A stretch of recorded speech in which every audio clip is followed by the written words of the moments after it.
there is this idea from David White, who's a Irish Irish poet, and he's also an oceanographer, I think. Hmm. And I really, really like it. But he talks about the conversational nature of reality. And so you were talking about building yourself.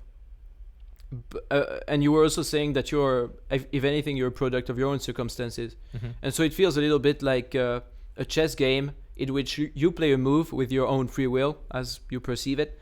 And then reality plays a move on you. Yeah. So maybe you break a leg, or maybe this happens, a good thing or a bad thing. And you react to this. And then a new thing happens. And this is, so a chess game is maybe a worse analogy than his because it's a zero-sum game. It's finite. And at the end, somebody wins or somebody loses. Or there's a draw, but. Yeah. But if we conceive of reality as a conversation, I mean, it really makes you humble, doesn't it? Because you realize that you're shaped at least as much by exterior forces than you are by interior forces. Yeah. Like, for example, just a very trite example, very trivial, but I never thought I'd be playing Latin bass lines, you know. It was not an area of my playing I was particularly looking at before, and like exploring this whole area of music that I didn't know much about. Mhm. Not that I didn't like it, but it was just not one of the avenues that I was hell-bent on exploring. Yeah. And this year, half of the bass lines I'm playing are like Latin inspired. And this is entirely a product of being in Spain, because Spain has flamenco, of course, but it's also, at least like the school I'm in Valencia, a lot of like people from Latin America and a lot of inspirations from there. And so it's interesting to me to think that, you know, and now I'm playing like tumbaos and stuff. So it's fun. Yeah. But it's also true for things that are much more dramatic and much more important in our lives. Yeah, and also, I mean, it's the betterment The of ourselves. betterment of ourselves. Yeah, I mean, that kind of I know it's very controversial, and a lot of people, and you and I have had some discussions about this as well, about the concept of the will to power.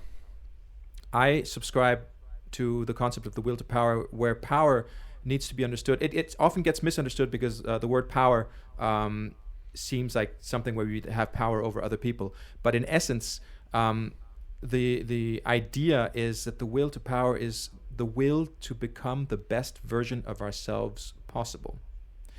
And it tackles a lot of counter arguments as to how much of that is based on survival, like the natural inclinations that we have as individuals to do things in a certain way based on survival instincts, on the necessity to procreate, the necessity to eat, and all of these things. That there is more to that. There's more to life than that, and ultimately it is the attempt, to become better versions of ourselves through acts that in many cases could be construed as being entertaining for ourselves and no one else, maybe not for the greater good necessarily. And to achieve power at its ultimate level would be maybe not the best thing for everybody else, but might be kind of an egoistic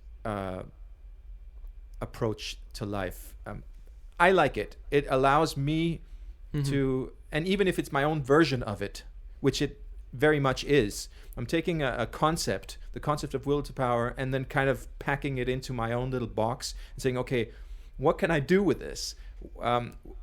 Because it allows me to reflect upon my actions and who I am and why I am who I am, which then ultimately will steer me in a certain direction that I wouldn't have otherwise. So the parallel me that you were talking about may not have done so and may have become something else than what I am now. I like the idea of, to a certain degree, being egoistic about your own necessities in order to achieve a better version of yourself for yourself. Because without that, you're basically useless to society. Is that too much of a mouthful? Or is it too negative? I mean, I know you've said I'm quite nihilistic in many ways Did as I well. say that? Yes, you have. You've mentioned it a couple of times, and you may be right. I do have a very nihilistic approach to life, and I think the reason for that is very much because of that specific feeling I have in my body of what's important. The thing is with like these concepts, I mean, I'm not a big fan of Nietzsche at all. For even though I read him and about him, but for the very reason that makes Nietzsche so seductive for some people is that Nietzsche is like so nebulous and blurry that like you can fit whatever you want with Nietzsche, and Nietzsche himself had no clue probably what he was. I mean, maybe I shouldn't say that, but he said that he was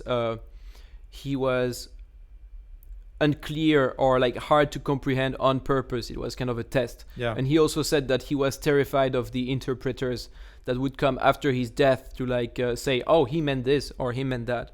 At the end of the day, it's like whatever floats your boat. I feel like because these concepts are so out there that we're never going to be able to prove them or disprove them. They are like kind of like ideas that you hold dear and that keep you going, and so their value is not in their like truth value per se, or like in their like claim on objective reality, if there's such a thing, but rather on whether they enable you to wake up every morning and do something that is good for you and that is pro-social. And that's when we're touching on. That's why it's the application that's important. It doesn't really matter where you get the ideas.